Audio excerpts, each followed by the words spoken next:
ഇന്നത്തെ സുപ്രീം കോടതി വിധി ഗവർണറുടെ അധികാരത്തെ വെട്ടിക്കുറയ്ക്കുന്നു എന്നൊക്കെ ആൾക്കാർ പറയുന്നു. അങ്ങനെ വെട്ടിക്കുറയ്ക്കലുകളൊന്നും ഉണ്ടായിട്ടില്ല. ഗവർണർ തൻ്റെ സ്വന്തം പദവി ദുരുപയോഗപ്പെടുത്തരുത്, ബില്ലുകൾ വെച്ച് താമസിപ്പിക്കരുത്. സംസ്ഥാന ഗവൺമെൻറ്റാണ് ഒരു സംസ്ഥാനത്തിൻ്റെ കാര്യങ്ങൾ നിശ്ചയിക്കുന്നത്, അല്ലാതെ ഗവർണർ അല്ല. ഇതാണ് ഇതിൻ്റെ ഹൈലൈറ്റ്സ്. ഇത് തന്നെയല്ലേ നമ്മുടെ പിണറായി സഖാവ് മുഖ്യമന്ത്രി ശ്രീ പിണറായി വിജയൻ ഏതാനും മാസങ്ങൾക്ക് മുമ്പ് പറഞ്ഞത്? ഗവർണർ തൻ്റെ ജോലി ചെയ്താൽ മതി, അതിനപ്പുറത്തോട്ട് കയറി കൂടുതൽ ജോലി ചെയ്യാൻ വരണ്ട, ഇങ്ങോട്ടാരും വരട്ടാൻ വരണ്ട എന്ന് അദ്ദേഹം പറഞ്ഞപ്പോൾ ഇവിടുത്തെ ചാനലുകളെല്ലാം അദ്ദേഹത്തിന് എതിരായിട്ട് അങ്ങ് പറഞ്ഞു. ഇപ്പം മുഖ്യമന്ത്രിയെ പിരിച്ചുവിടും, പിണറായി വിജയന്റെ ഗവൺമെന്റ് ഇപ്പം പിരിച്ചുവിടും, അല്ലെങ്കിൽ കോടതി ഇടപെടും എന്നൊക്കെ പറഞ്ഞായിരുന്നു. എന്നിട്ട് പിണറായി വിജയൻ പറഞ്ഞ കാര്യം തന്നെയല്ലേ ഈ സുപ്രീം കോടതിയും പറഞ്ഞിരിക്കുന്നത്?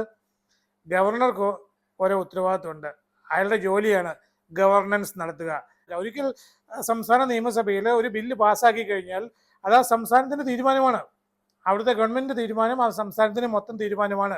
അതിനെ മാറ്റിമറിക്കാനോ അല്ലെങ്കിൽ അതിനെ ലേറ്റ് ആക്കാനോ ഈ ഗവർണർക്ക് അധികാരമില്ല. ഫയലൊന്നും പിടിച്ചു വെച്ചുകൊണ്ടിരിക്കാനുള്ള അധികാരം അവർക്കില്ല. അവർക്ക് ശമ്പളം കൊടുത്ത് ഇങ്ങോട്ട് വിട്ടിരിക്കുന്നത് അവരുടെ ജോലി ചെയ്യാനായിട്ടാണ്.